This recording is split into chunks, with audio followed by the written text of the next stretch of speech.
Bueno, pues hola, buenas, a ver, tengo un lío aquí, micrófono, los papeles, he optado hoy por una versión diferente, entonces no tengo aquí todas las cosas a mano, pero bueno, no pasa nada.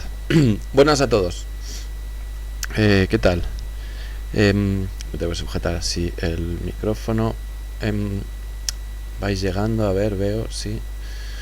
Bueno, 11 de enero, jueves, cosas rotas, un día más, bueno, el último día de la semana. A ver, estoy pensando en quizás hacerlo de lunes a miércoles más adelante, ¿no?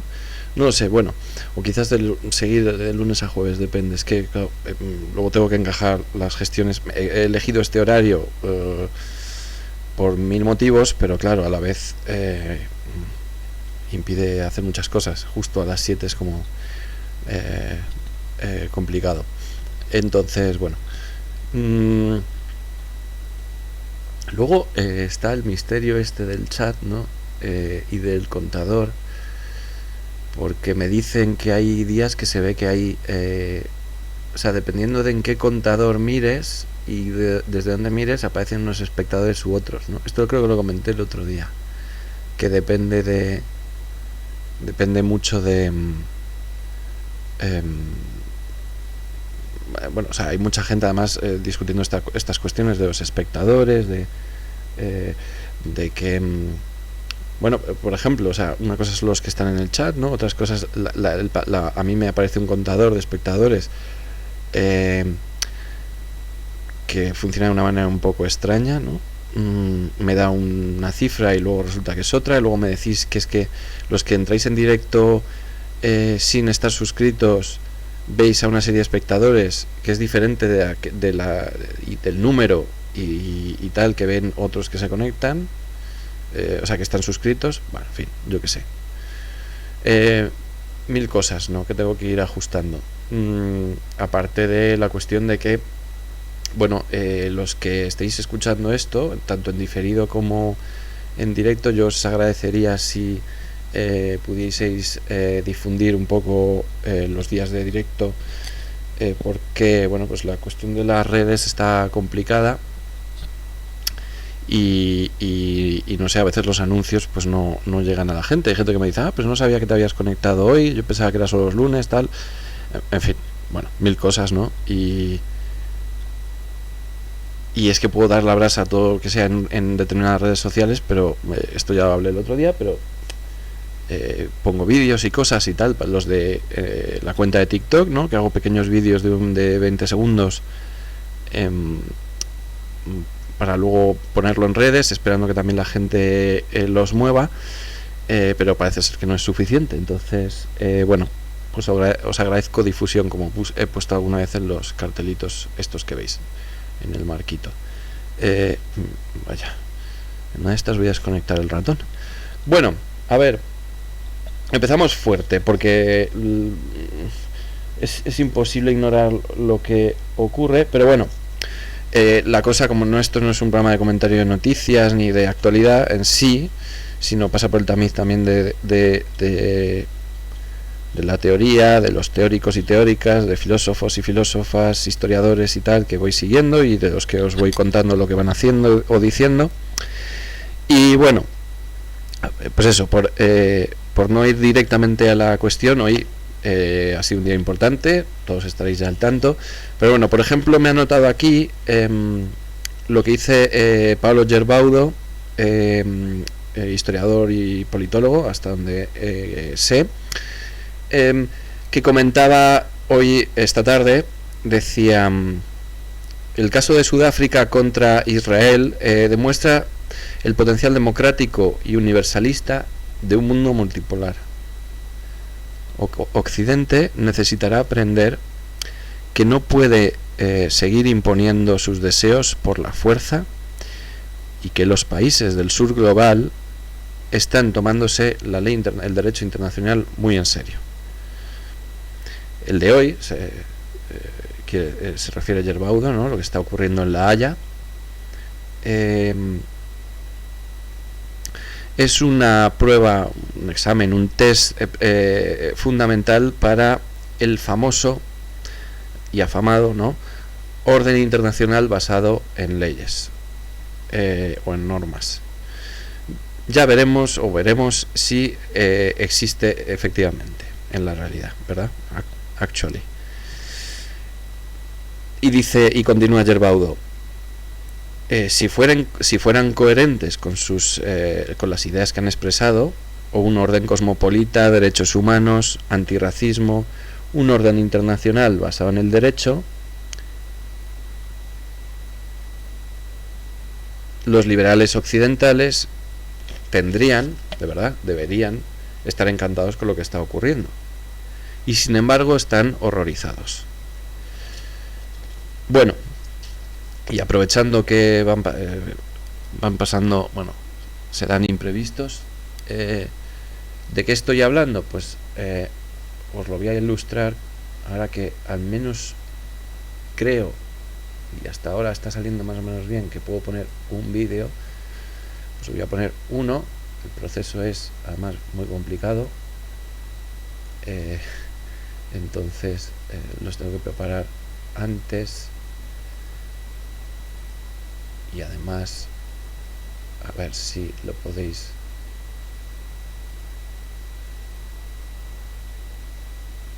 ver. A ver, voy a ver si lo puedo poner. Un momentín, debería estar viéndose. Ahí lo tenéis. Este jueves y viernes, la máxima corte de la ONU lleva a cabo audiencias preliminares sobre si ordenar o no la suspensión inmediata de las acciones militares de Israel. La cuestión en juego es si la guerra de Israel contra Hamás en Gaza ha llegado a constituir genocidio, o al menos ha preparado el terreno para el genocidio.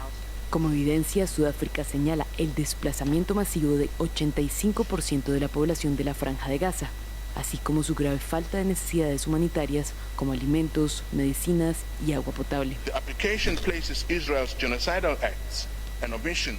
La solicitud sitúa los actos genocidas y las omisiones de Israel en el contexto más amplio en los 25 años de apartheid, los 56 años de ocupación y los 16 años de asedio impuestos por Israel a la Franja de Gaza. Un asedio que ha sido descrito por el director de la Agencia de la ONU para los Refugiados Palestinos como un asesino silencioso de personas. In Gaza as a silent killer of people. Sudáfrica también se basa en gran medida en las declaraciones de ministros y funcionarios israelíes que han retratado a los palestinos como subhumanos que deben ser castigados colectivamente. Además, señalan los llamados hechos para que los palestinos sean retirados de Gaza y reemplazados por colonos israelíes. Por su parte, Israel ha calificado las acusaciones de Sudáfrica como un libelo de sangre y sostiene que su guerra contra Hamás no se acerca a los límites del genocidio. En cambio, Israel afirma que está trabajando para proteger a los civiles palestinos al advertirles antes de los ataques, crear corredores seguros para que la gente huya de la violencia y facilitar la ayuda humanitaria. Israel no tiene la intención de ocupar permanentemente Gaza ni de desplazar a su población civil. Israel está luchando contra terroristas de Hamás, no contra la población palestina, y lo estamos haciendo cumpliendo completamente con el derecho internacional. Si la Corte Internacional de Justicia decide obligar a Israel a detener sus operaciones militares en Gaza, eso sería legalmente vinculante bajo el derecho internacional. Sin embargo, la CIJ no tiene medios para hacer cumplir sus decisiones. Muchas veces estas son completamente ignoradas, como se evidenció en su demanda de que Rusia detuviera su invasión de Ucrania en 2022.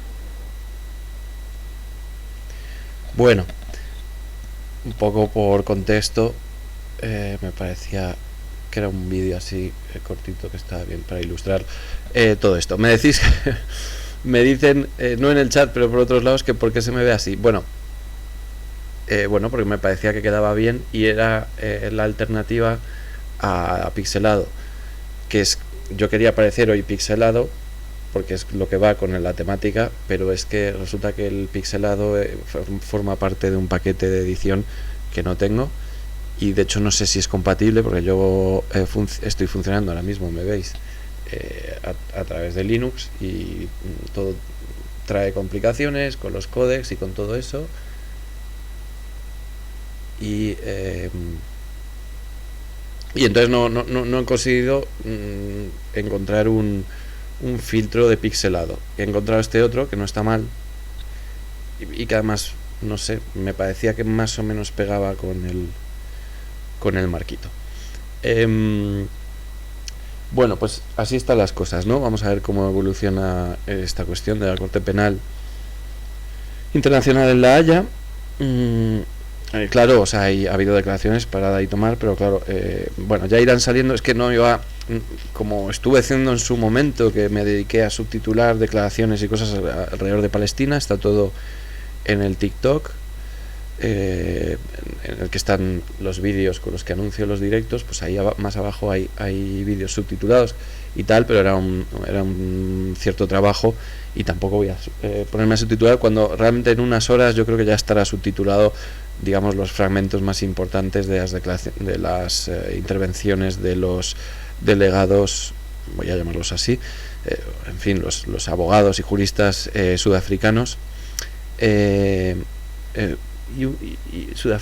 sudafricanos, y creo que hay también una abogada, ¿verdad? Una fiscal holandesa, bueno, no sé. No, perdón, creo que es irlandesa. Ahora que, bueno, pues iremos viéndolo, ¿no?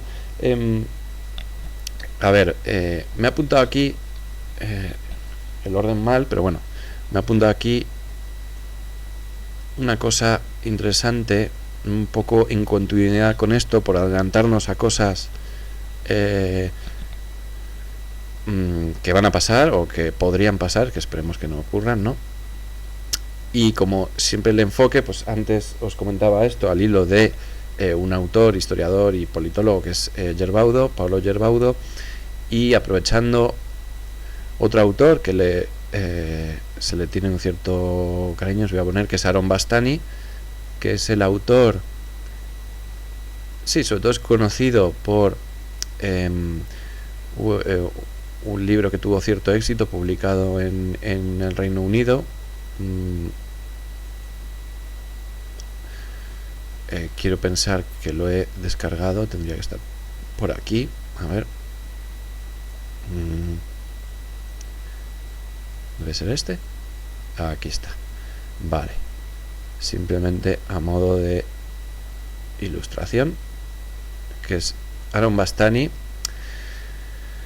que es el autor de este libro, entre otros. Este libro está, bueno, ahora pues eso, hace unos años lo tradujo Antipersona, esta editorial, yo creo madrileña, ¿no? Comunismo de lujo totalmente automatizado.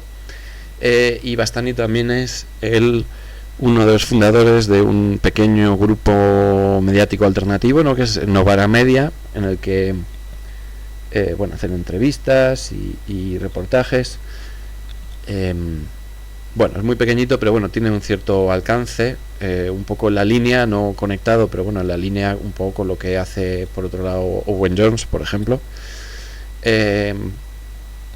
Aunque, claro, desde otro enfoque ideológico, ¿no? En cierto modo, aunque en estos tiempos un poco las cosas son más complicadas, pero hombre, Owen Jones tiene un análisis y un punto de vista de clase, desde luego, innegable, pero él no es comunista. Sin embargo, los de Novara Media, y especialmente Aaron Bastani, se declara comunista. Es verdad que comunista de una manera pues especial, ¿no?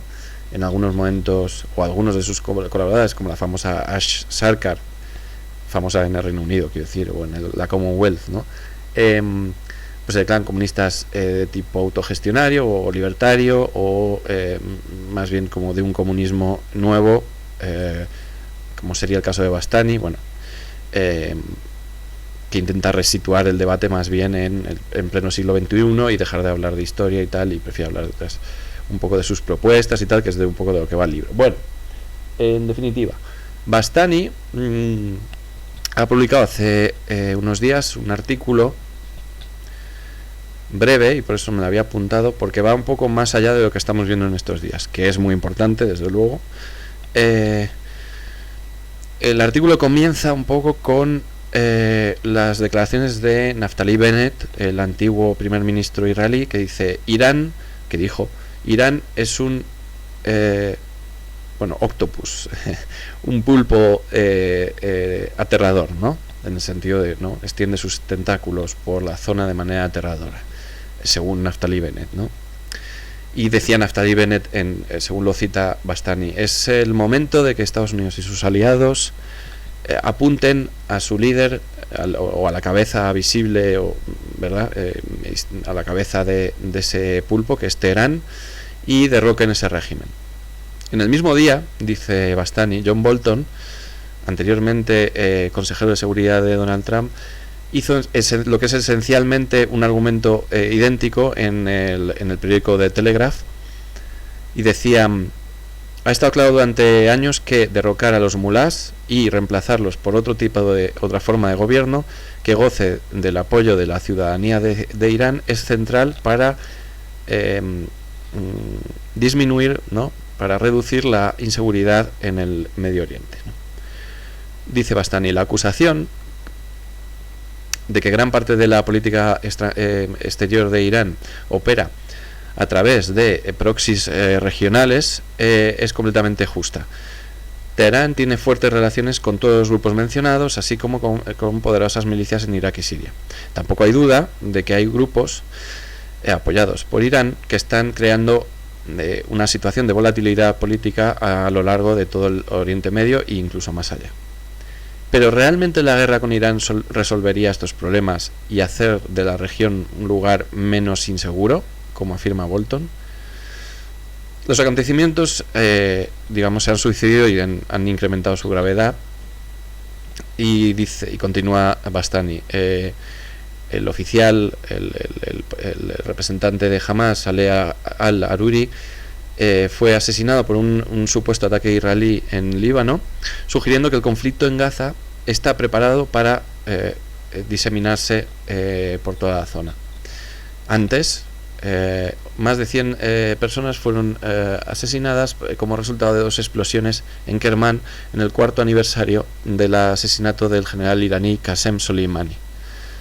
Además de esto, según el Comando Central de Estados Unidos, los hutíes son ahora responsables de 23 ataques o intentos de ataques sobre, los cargos comerciales marítimos en el Mar Rojo desde mediados de noviembre. Mientras, tropas de Estados Unidos estacionadas, situadas en Irak y Siria, han sido atacadas más de 100 veces desde el comienzo de octubre. Estos incidentes, dice Bastani, están directamente conectados con lo que está ocurriendo en Gaza, con Abu Ala al-Walei, la cabeza visible de Kataib Sayyid al-Shuhada, que es el grupo en Irak, al declarar que no acabarían... me he liado. Este hombre, Abu Ala al-Walei, declaró que estos ataques no acabaría esta serie de incidentes hasta que no se declarara un alto el fuego en la zona de Gaza, ¿no? Y sentimientos similares, dice Bastani de nuevo, existen a lo largo de la mayor parte del mundo musulmán, con o sin la asistencia de Irán. Pero lo que aporta Teherán es su inteligencia militar y sus capacidades tecnológicas, como drones y misiles de precisión. Está más allá de toda duda que Irán es la espina principal clavada en la bota, ¿verdad?, de Estados Unidos e Israel. Pero los beneficios de una confrontación directa parecen de lo más dudosos. Del mismo modo en que la invasión de Irak de 2003 fue el catalizador de la influencia iraní en su vecino occidental, la guerra de Arabia Saudí con Yemen hizo lo mismo para la península arábica después de 2015. La guerra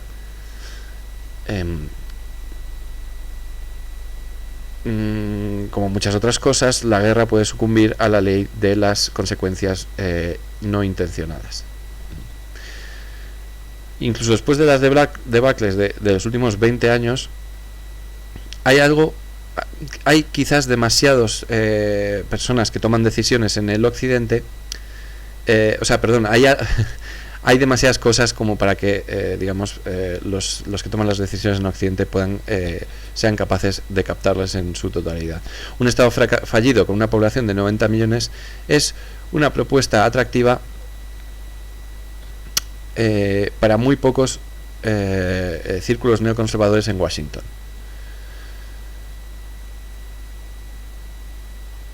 Es decir, no sé si me he expresado bien, ¿no? Que es una propuesta que solo puede ser atractiva por unos pocos círculos neoconservadores en Washington. Además, pocas veces se menciona cómo el sucesor del actual régimen en Teherán sería con gran probabilidad alguna forma de autocracia militar. Así fue, después de todo, el ambiente en el que el Shah, Reza Pahlavi, surgió hace un siglo cuando derrocó a la dinastía Qajar o Qajar. Entre la enorme cantidad de filas, ¿no? Entre las filas bien nutridas de la Guardia Revolucionaria de Irán, hay muchas figuras que destacarían y que se harían presentes en el vacío que se produciría después de una guerra que siguiera los patrones de la guerra de Irak, ¿no? Tampoco hay ninguna garantía de que un Irán post-teocrático, liderado por militares y ultranacionalistas, sería más estable o amigable para sus vecinos que el régimen actual. Bueno, y sigue con... bueno, voy a leer también esta parte. Dice... el lado, digamos,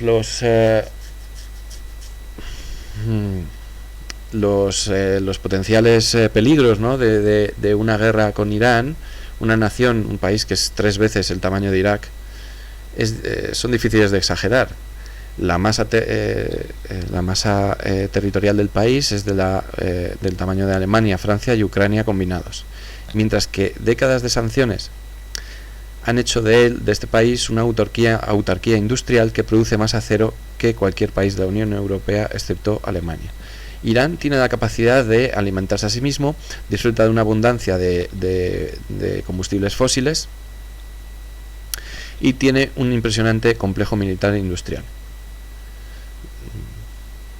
Luego lo comenta en detalle, ¿no? Bastani, todas las cuestiones, los misiles hipersónicos, tal, los diferentes modelos, etcétera, ¿no?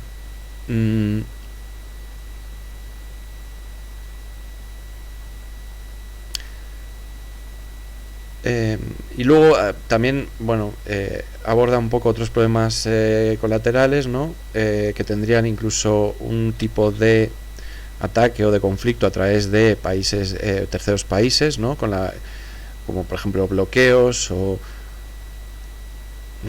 de diferentes tipos, y aparte luego aborda la cuestión de ¿verdad? De las migraciones que generaría, que estamos hablando de muchos millones de personas posiblemente desplazadas por esa guerra, y acaba diciendo también que, claro, pocos de esos desplazados cruzarían el Atlántico, de modo que es fácil ver por qué gente como John Bolton no tiene ningún problema en invocar la guerra. Bueno,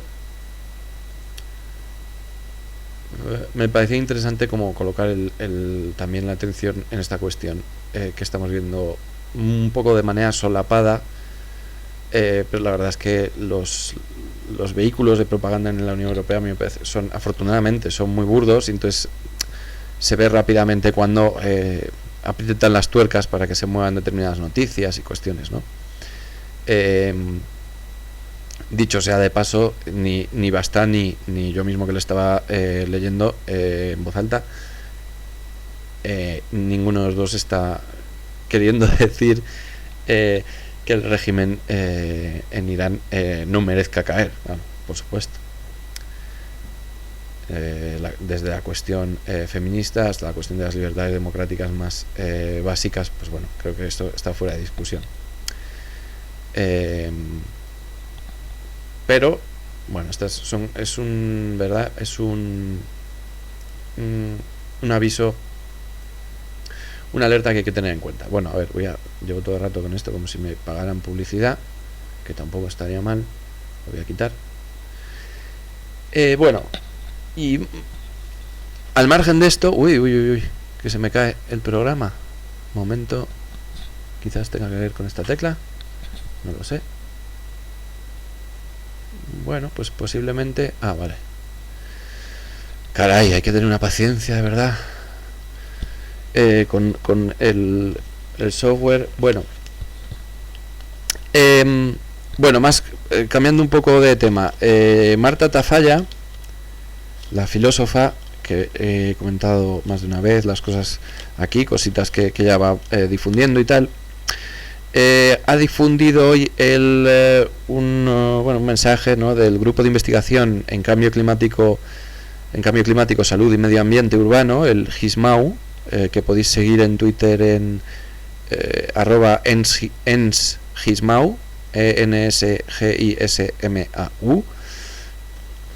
que llama la atención también sobre una cuestión que no se suele tener en cuenta, ¿no?, que es, dice, hay otro contaminante presente en nuestras ciudades que no se ve y que tiene un impacto similar al de la contaminación química en las enfermedades neurológicas, el ruido. Y anuncian, dicen, en este artículo que publicamos en 2018 se explica el mecanismo biológico por el que el ruido se puede relacionar con ingresos hospitalarios por Parkinson, demencia o esclerosis múltiple. Y pone un enlace con el código DOI de un paper científico donde se puede ver estas cuestiones, ¿no? Me parecía interesante comentároslo. ¿Qué más? Bueno, vale. También otro artículo un poco más ligero para mí, no para vosotros igual, porque es que claro, yo vengo de traducir, entonces me he puesto ahora a traducir el DLS, el artículo de Bastani, y me colapsaba un poco el sistema nervioso, porque ya estoy agotado mentalmente, entonces... Así que al menos este está en castellano, que es de agradecer, que es un artículo de Roberto Rodríguez Aramayo, el filósofo kantiano. Bueno, no sé qué afiliación tiene él en concreto, pero es conocido por sus estudios sobre la obra de Kant, que ya he comentado más de una vez, y otras cuestiones, desde luego. Publica en Nueva Tribuna un artículo que se titula ¿Demonios humanos o robots aparentemente angelicales? Y me parecía interesante comentarlo o leerlo aquí acompasadamente. Dice Roberto Aramayo. Y por cierto, saludo, que vais saludando por el chat. Hola, buenas tardes a todos. Hola, se iba a decir, holas a todos y a todas. Buenas tardes. A ver, dice Aramayo. El problema radical no es tanto que los algoritmos tengan uno u otro sesgo, cuanto que los asumamos y los normalicemos dándoles carta de naturaleza. Hasta aquí está bien, ¿no? Lo peor es que nos comportemos como si nos determinaran también pautas algorítmicas. Las empresas nos hacen hablar con voces metálicas que brindan opciones donde no se recogen nuestras cuitas. Hay que dar algún rodeo para que por fin te atienda un interlocutor humano. Los chats automatizados están a la orden del día y nos pasamos la vida tratando con entelequias cibernéticas para las que somos meros transmisores de datos. Bueno, iba a autocitarme aquí, pero bueno, de estas cosas he hablado, por ejemplo, en El sueño del Gargantúa, en mi último libro. Pero bueno, fin de la publicidad. Continúa Aramayo. Esta telaraña virtual nos atrapa condicionando severamente nuestros deseos y decisiones.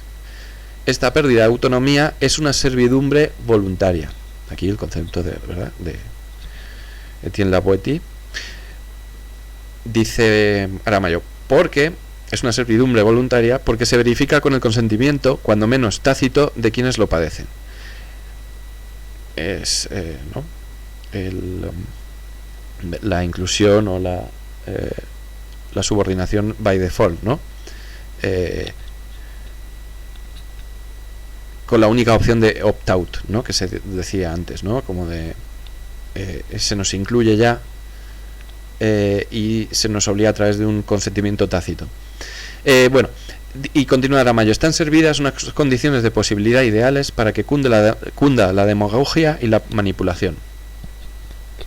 En ocasiones quien manipula ni siquiera es consciente de hacerlo. Al formar parte de un complejo engranaje cuyos resortes ha interiorizado voluntariamente.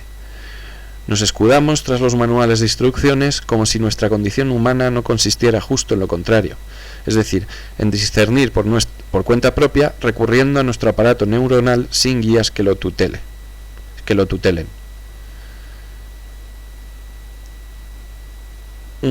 Bueno, esto me parece discutible a la luz, claro, esto le horrorizaría a Aramayo quizás, porque claro, pero desde un punto de vista más bien de la filosofía de las ciencias cognitivas y de la filosofía analítica, bueno, estoy pensando en Chalmers y Andy Clark, ¿no? La mente extendida, este tipo de cuestiones, no es tan sencillo, ¿no? Incluso hay diferentes, ¿no?, filosofías de la técnica que dicen, bueno, al final no somos solo un aparato neuronal sin guía y sin guía externa. Somos seres con un aparato neuronal extendido, ¿no? Pero bueno, continúa. Pero bueno, a nivel político creo que sí cabe hacer esa reflexión, ¿no?, al margen de ya disquisiciones filosóficas y tal, y desde el punto de vista cognitivo, ¿no? Pero es verdad que se da por hecho, ¿no?, que necesitamos estas guías que nos tutelen, guías técnicas, ¿no? Bueno, continúa Aramayo. Pocas perversiones políticas han legislado tanto y con tantos detalles como el nazismo. Bueno, vaya giro aquí, vaya volantazo. Es que claro, como hay entre medio una cita, un entresacado, no había visto en la siguiente frase. Bueno, pues pocas perversiones políticas han legislado tanto y con tantos detalles como el nazismo. Su paulatina legislación... Bueno, hay que recordar... bueno, yo recuerdo los estudios de Germain Bell, ¿no?, sobre la... bueno, iba a hablar sobre la cuestión de la legislación y adelantos jurídicos y económicos de los procesos, digamos, jurídicos y políticos de nueva subjetivación neoliberal, y cómo esos ya estaban operando en el nazismo, ¿no? Por no hablar del libro de Joan Chaputó sobre el nacimiento del management y de la gestión neoliberal en el seno de las SS, y a través además de bueno, juristas como Höhn, ¿no?, que tuvo una relación complicada con las SS, pero bueno, que en todo caso hubo un momento ahí de un laboratorio de ideas de nuevo management neoliberal ¿verdad?, cripto, o mejor dicho, proto neoliberal en plena Alemania nazi. Pero me estoy perdiendo, estoy divagando. Vuelvo al artículo de Aramayo. Dice: pocas perversiones políticas han legislado tanto y con tantos detalles como el nazismo. Su paulatina legislación respecto a quienes daban por considerar judíos así lo demuestra. Sus copias por triplicado de cualquier actuación han servido para documentar aquellos horrores. Los códigos proliferan cuando uno impera la desconfianza. Está escrito así, no sé. Y esto da lugar a una picaresca que no rehúye la deshonestidad, intentando guardar las apariencias. Vivimos en la época del simulacro. Hemos girado aquí un poco de Víctor Klemperer de repente a Baudrillard, ¿no? Vivimos en la época del simulacro. Trucamos nuestras fotos, aparentamos cuanto no somos y rehuimos conocernos mejor, porque solo nos interesa nuestro avatar, esa mascarada que sepulta nuestra personalidad. Pero volviendo un poco al tema, en el siguiente párrafo dice Aramayo: estamos empeñados en humanizar a los robots e incluso les denominamos androides, cuando más debería inquietarnos la paulatina, inexorable robotización del ser humano. Dejarnos determinar por unas aplicaciones y sus algoritmos es hipotecar nuestra libertad. Confiar nuestros juicios éticos a una tabulación previa nos anula como agentes morales. Esto es interesante, ¿verdad? No hay nada más irresponsable que delegar nuestra responsabilidad en una normativa determinada, que quizá debiera modificarse al revelarse injusta, por muy tentador que resulta utilizarlo como pretexto para no rendir cuentas de nuestras actuaciones. El privilegio del ser humano es la discrepancia respetuosa que no se parapeta tras los algoritmos o su equivalente funcional. El argumento de autoridad o su equivalente funcional, el argumento de autoridad. Pues en ambos casos no hay nada que argumentar ni cabe ninguna réplica.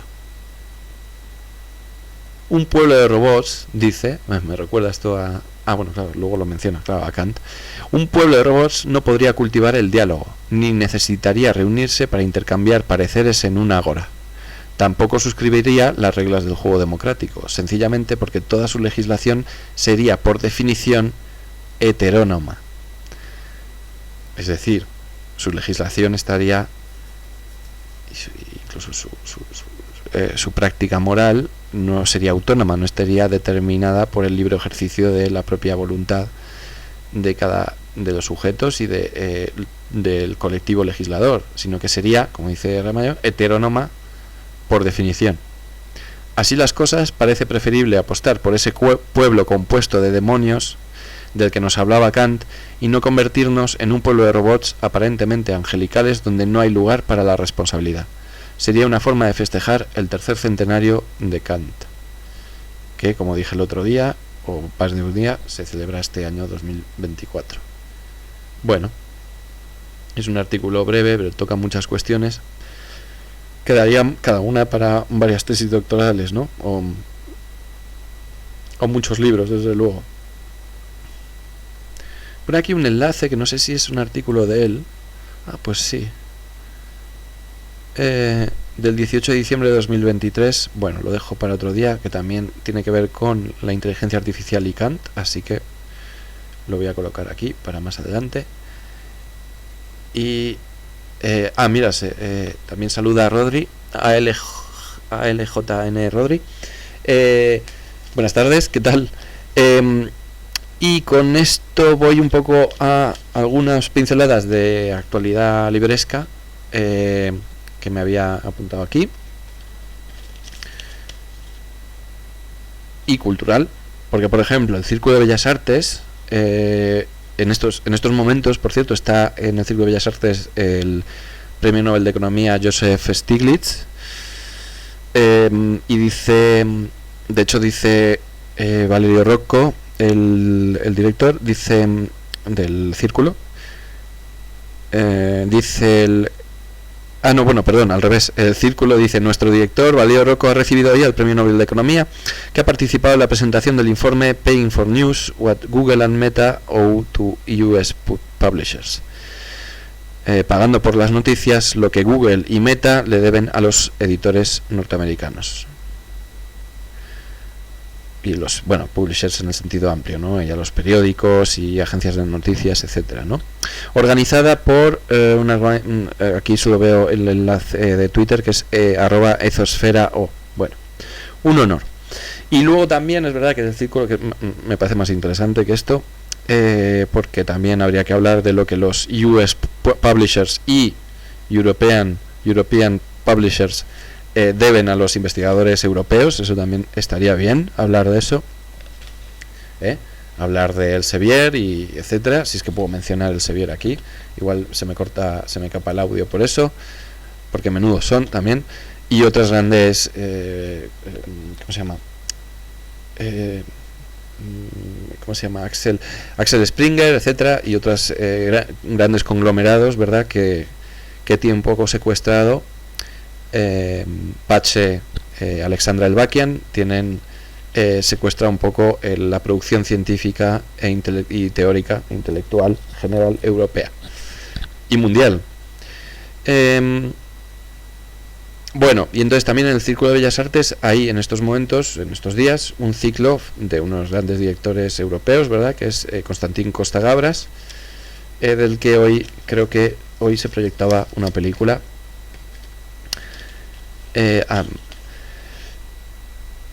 Creo que es Missing la película. Esto lo estoy diciendo de memoria porque no me he apuntado. Idme contando mientras yo estoy aquí como leyéndolo las notas rápidas, si me queréis comentar algo, que sería un poco la idea en un futuro, que haya suficiente gente aquí en el chat para que yo no me tenga que preparar estos guiones corriendo tan largos. La Red Mexicana de Mujeres Filósofas, @remove, perdón, es que suena así, remove, Red Mexicana de Mujeres Filósofas, dice: les invitamos a esta reflexión colectiva para indagar en los sistemas clásicos del pensamiento, que lleva por título Descentrar el canon para pensarnos hoy. Y nos acompañan grandes pensadoras. Me he puesto el enlace por aquí para leerlas un poco más en detalle. A ver si me sale. Aquí está. Bien. Vale. Aquí está. Entonces, la Red Mexicana de Mujeres Filósofas, este 2024, con el impulso de no renunciar a los textos canónicos de la filosofía y en cambio recuperar todo aquello que nos proporcione pistas sobre nosotras mismas y sobre dónde estamos, el seminario permanente de la Red Mexicana de Mujeres Filósofas invita a, con el título Descentrar el canon para pensarnos hoy. Van a estar, pues el 29 de febrero va a estar Ana Carrasco Conde, hablando de la Grecia antigua desde el mundo contemporáneo. El 14 de marzo va a estar Diana Alcalá, hablando del pensamiento medieval desde el mundo contemporáneo. Claro, esto de repente me vienen flashes, ¿no?, traumáticos. Como os dije ayer, estoy con los poquísimos ratitos libres, con lo cual voy a tardar muchísimo. Me estoy leyendo la biografía de Zubiri y bueno, el pensamiento medieval desde el mundo contemporáneo, pues bueno, me vienen como el gif o el meme aquel del perro, ¿no?, que le ponen los pasteles delante y entonces le pasa por delante flashes de toda su vida y la Segunda Guerra Mundial. Pues bueno, luego el 25 de abril intervendrá Cecilia Abdo Férez. Ese Férez, no sé si es un error de ellos, pero bueno, está aquí con F, que hablará de la filosofía moderna, Descartes, Hobbes y Spinoza desde el mundo político contemporáneo. El 30 de mayo estará Nuria Sánchez Madrid, profesora aquí en la Complutense, hablando de la filosofía de Kant desde el mundo contemporáneo. Eso yo no me lo perdería. Luego, el 27 de junio está Miriam Madureira, que habla de la filosofía de Hegel desde el mundo contemporáneo. Voy a dejar de hacer la coletilla porque veo que se repiten todos. Diana Fuentes, el 29 de agosto, hablando del pensamiento de Marx. Luego, en septiembre, Dinora Hernández, Adorno. En octubre, Cintia Martínez, distintas lecturas a partir del giro de colonial, las visiones de la modernidad y los autores que constituyen el canon. Y el 28 de noviembre este ciclo acaba con Zenia Llévenes hablando de heredar, intervenir y descentrar el canon, crítica e imaginación política. Todo esto dirigido por ella, todas estas redes que se va a retransmitir en vivo, coordinado por la doctora Zenia Llévenes. Bueno, me parece una cosa interesante. Y luego también me había apuntado una cosa más. Bueno, sí, dos novedades. Bueno, a ver, dos novedades. Por un lado, me he apuntado aquí el último libro publicado por Edgar Strele en editorial Acal, que se titula Los pasados de la revolución, los múltiples caminos de la memoria revolucionaria. A mí todo lo que escriba Edgar Strele me interesa, y aquí en la contraportada o en el texto con el que acompañan esta novedad dice: del mismo modo que las revoluciones fueron rupturas para... A ver cómo lo hago, para que se me... Es que estoy como, ¿no?, ¿verdad?, todo el rato inclinado porque tengo todas las cosas abajo. Vuelvo a comenzar. Buenas tardes. A ver, dice el texto, el resumen del libro de Edgar Strele, que como os digo se ha publicado en Acal. Del mismo modo que las revoluciones fueron rupturas del presente hacia un nuevo futuro, también cultivaron una intensa relación con un pasado menos estudiado, pero no menos importante. Esta obra se adentra en ese lado retrospectivo e investiga la riqueza, complejidad y productividad de las tradiciones y memorias revolucionarias, tanto de una perspectiva histórica como filosófica. Para ello, teje un diálogo con figuras como Marx, Bakunin, Arendt, Lefebvre, Lefort, Bloch o Walter Benjamin, y analiza acontecimientos como las revoluciones americana, francesa y rusa, pero también otros como la revolución haitiana, la revolución de 1848, la Comuna de París, mayo del 68 o la memoria comunera. Con ello se muestra cómo cada revolución debió repensarse y renovarse desde unos referentes que podían servir como vehículos de reflexión, inspiración, expresión, legitimación, identificación, movilización o refuerzo simbólico.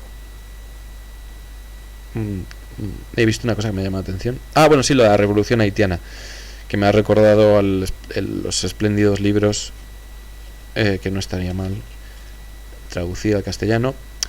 Bueno, o sea, quiero decir, uno está ya en Argentina, es la primera versión de los libros de Susan Buckmores, ¿no?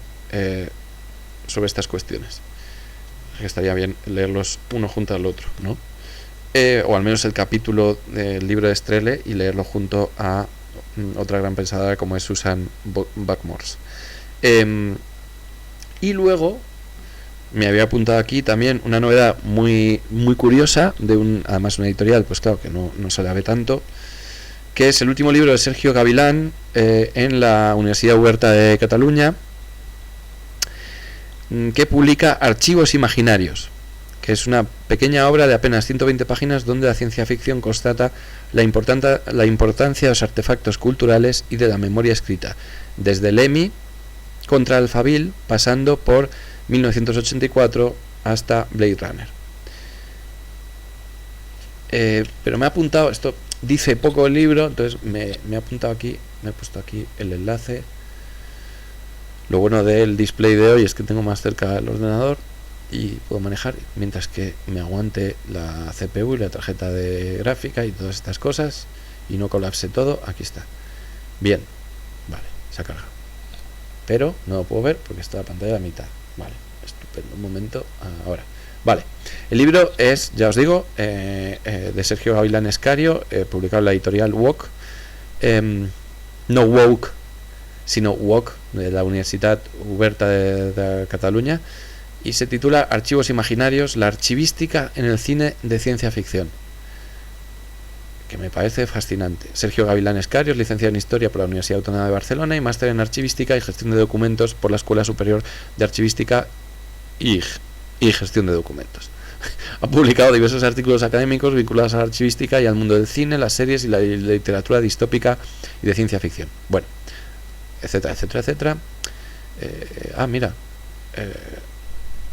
para dar a conocer la obra del escritor ruso Evgeny Zamyatin, que se publicó nosotros en la editorial, en la colección esta del aniversario de la editorial Lacal, y es profesor. Bueno, no me voy a meter en el índice porque tampoco sacaría mucho en claro y tampoco quiero destriparlo, pero sí que tiene, lo bueno de la edición es que tiene aquí un resumen que he encontrado en las primeras páginas. Dice: este libro va dirigido al lector ideal que se encuentre en los campos de la ciencia archivística, la historia de las humanidades e incluso la filosofía, o aquellos con un genuino interés en estas ciencias y saberes. Y bueno, y luego dice: el libro aborda la interrelación entre las películas de ciencia ficción y los archivos, la memoria, la identidad y su trasfondo filosófico y humanístico. También habla de la importancia de la memoria, los archivos y la identidad en las tramas de ciencia ficción cinematográfica. Cómo las películas de ciencia ficción expresan preocupaciones contemporáneas que remiten a lecturas de archivo en el futuro. La interpretación de diferentes aspectos y desafíos metodológicos de la ciencia archivística en las películas de ciencia ficción, y también habla de la vertiente siniestra de los archivos, muy derridiano esto, me encanta, asociados a la noción desaforada de poder, control y manipulación. Y claro, es que me parece muy bien, me parece muy interesante toda la cuestión de el archivo en la ciencia ficción, da para mucho.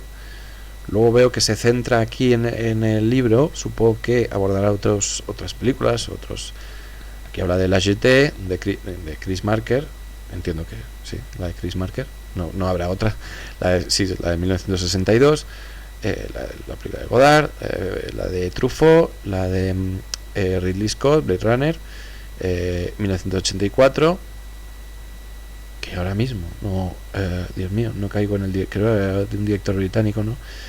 Digo la película, la novela, obviamente, ¿verdad? Como dijo Feijóo, se escribió en 1984 y la escribió, no sé quién dijo Feijóo, pero bueno, sabemos que la escribió Orwell. V de Vendetta y Rogue One, parece que también se centra en la película. Y la película Rogue One y V de Vendetta, pues no sé si entiendo que la película, aunque podría también centrarse en el cómic, ¿no? De Alan Moore, si no recuerdo mal. Pero esto es lo que se ve en el índice, claro. Yo creo que esto da para mucho. Es un tema muy interesante, el archivo y la memoria tratado desde la ciencia ficción. Y quizás no debería improvisar ahora esto, porque me he quedado atrapado con este tema y estaba intentando pensar referentes, me vienen muchos vagos, entonces tendría que concretarlos. Desde, claro, todas las películas de ciencia ficción que es importante en la trama, el archivo, la memoria, por ejemplo, del computador de la nave, esto es muy interesante. Desde 2001, que no está mencionado aquí, al menos en el índice, claro. Desde 2001, Una Odisea en el espacio, hasta muchas de las películas y capítulos de series o sagas, ¿no? Tanto en cine como en televisión, de Star Trek o de la Guerra de las Galaxias. Bueno, la Guerra de las Galaxias aquí habla de Rogue One, pero pensemos que todo el vehículo conductor de la primera trilogía, por orden, digamos, cronológico, intradiegético, ¿no? Es decir, las tres primeras, sobre todo la tercera película proyectada por Lucas, pero que sin embargo empezó por la cuarta, que sería la que conocemos, Una Nueva Esperanza. En la tercera y esa, en Una Nueva Esperanza, está todo el archivo, ¿no? Se juega sobre estos datos que se esconden y se mueven de un lado a otro, ¿no? Y estos archivos de memoria que al final acaban en el Android R2D2, etcétera, ¿no? Y que contienen planos de la Estrella de Muerte, etcétera, pero también pensemos en la memoria, el papel que juega, claro, en Blade Runner, ahí lo trata el autor Sergio Gavilán. Bueno, no sé, me parece un tema muy interesante, así que habrá que echarle un vistazo. Y no sé si me había apuntado otra novedad, pero antes de aburriros más, a ver, no sé si tenía una última cosa aquí, y si no tenéis alguna cosa sobre la que os interese charlar, pues claro, es que me había apuntado vídeos que no me he podido descargar, porque es que claro, era 1 hora de vídeo. Luego tengo los restos de ayer, pero creo que lo comenté todo, ¿no? La cuestión de Owen Jones comenté ayer. Luego toda la cuestión que hoy hemos seguido con el tema de la votación aquí, ¿no? Y las opiniones de Jacinto Morano, Eduardo Garzón, el gran profesor Antonio Bailos, luego la cuestión de Owen Jones y como recordaréis quienes estuvisteis ayer, toda la cuestión de Sartre y el antisemitismo. Y bueno, mira, creo que tengo aquí, bueno, ya comenté novedades en este par de editoriales. Y luego este artículo que creo que no lo mencioné ayer, de la bióloga Eva Jiménez Guri, que dice: cuando he escuchado que los pellets no son peligrosos, me he llevado las manos a la cabeza. Un artículo en El País de Clemente Álvarez con, no sé si es una entrevista directa a la bióloga, que es investigadora en Exeter, en el Reino Unido, y que precisamente se dedica a estudiar el impacto de estos pellets, estos pequeños fragmentos de plástico, en la vida marina.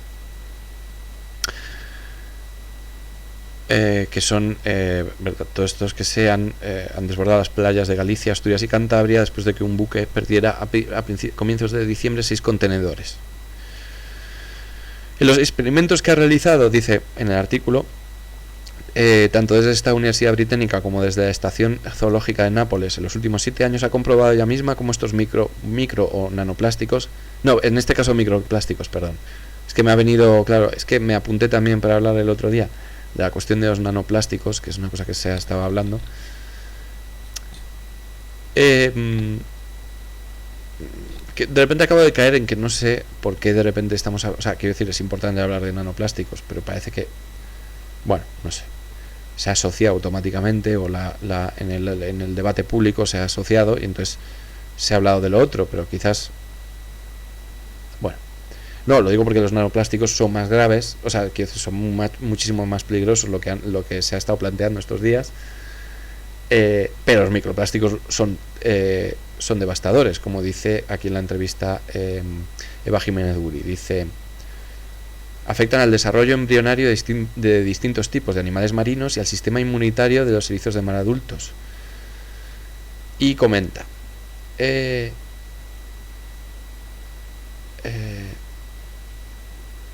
los embriones de invertebrados marinos se desarrollan en el agua directamente, y lo que investigo, dice Eva Jiménez Guri, es cómo les afectan los químicos que salen de estos plásticos cuando caen al mar. Es que esto es un problema, ¿no? Cuando hablamos de estas cosas o cuando hablamos con otra gente, intentamos explicarlo también. Qué importante, ¿no? Es el Donella Meadows, ¿no? Hay que pensar en sistemas y hay que pensar de una manera más orgánica en estas cuestiones, porque también y quizás de manera antiesencialista también, porque pensamos los contaminantes como unidades perfectamente integradas, ¿no? E integrales, y solo nos preocupamos cuando el vertido, por cómo funcionamos, ¿no? Mentalmente, cuando el vertido es líquido es cuando nos parece extremadamente peligroso. Y cuando se habla de plásticos o vertidos o bolsas, digamos, el impacto intuitivamente pensamos que es menor, pero realmente hay que pensar estos, por ejemplo, en este caso, como dice ella, estos plásticos, son entidades complejas y no son perfectamente homogéneas y eternas. Y ese es el problema, que dice ella, que expulsan y liberan químicos cuando están en el mar, entre otras cosas. Por ejemplo, dice ella: pongo estas bolitas en el agua y las dejo 3 días, luego las saco y utilizo esa agua para hacer crecer embriones. Ya sea con los pellets que han estado en el mar o los de fábrica, los embriones no se desarrollan bien. Que digan que no son tóxicos, pues eso depende para quién, dice Eva Jiménez Guri. Justo ahora es la temporada de reproducción para erizos de mar y mejillones. Y le preguntan: ¿pero la toxicidad depende de la composición de los pellets? Y dice ella: sí, depende de qué tipo de material sea y de la concentración. Sobre la toxicidad del plástico en sí no es el problema, pero cuando usan esos pellets para fabricar botellas, sillas o tuberías, necesitan que el plástico se pueda moldear y para eso le ponen químicos a la mezcla. Por ejemplo, al PVC se le añade zinc como estabilizador de calor, y esto es lo peor para mis embriones. Digamos que cuando caen las bolitas al agua, todo esto se va soltando porque no está unido al plástico fuertemente.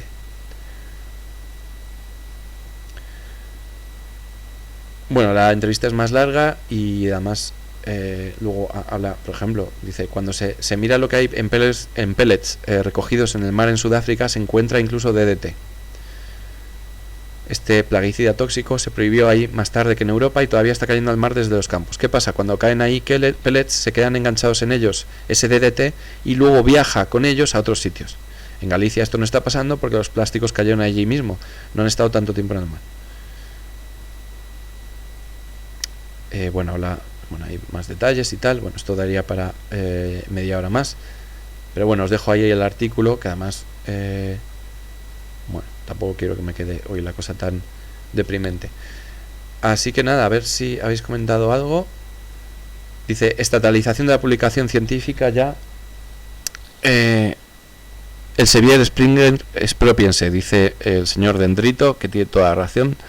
La estatalización de la publicación científica, vamos, estoy completamente a favor, y es una cuestión de la que hablé de la clave, a ver, esto tendrían que ocuparse de juristas y tal, y los omnipresentes y nunca suficientemente mal ponderados politólogos, pero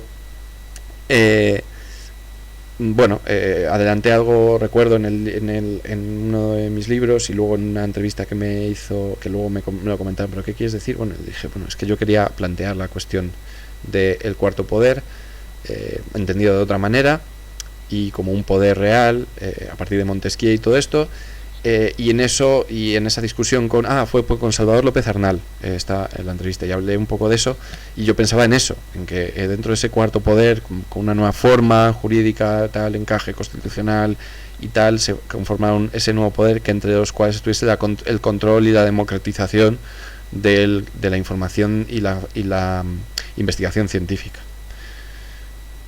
Pero bueno, me estoy liando, que ya es muy tarde y tengo que salir corriendo. Así que nada, un saludo a todos. A ver, no sé si le veis, está aquí el gato. Se le ve con la carita blanca. A ver, ahí está. Bueno, pues eso, que nos vemos el lunes si todo sale bien. Y bueno, que hasta luego. A ver, voy a que se despida él.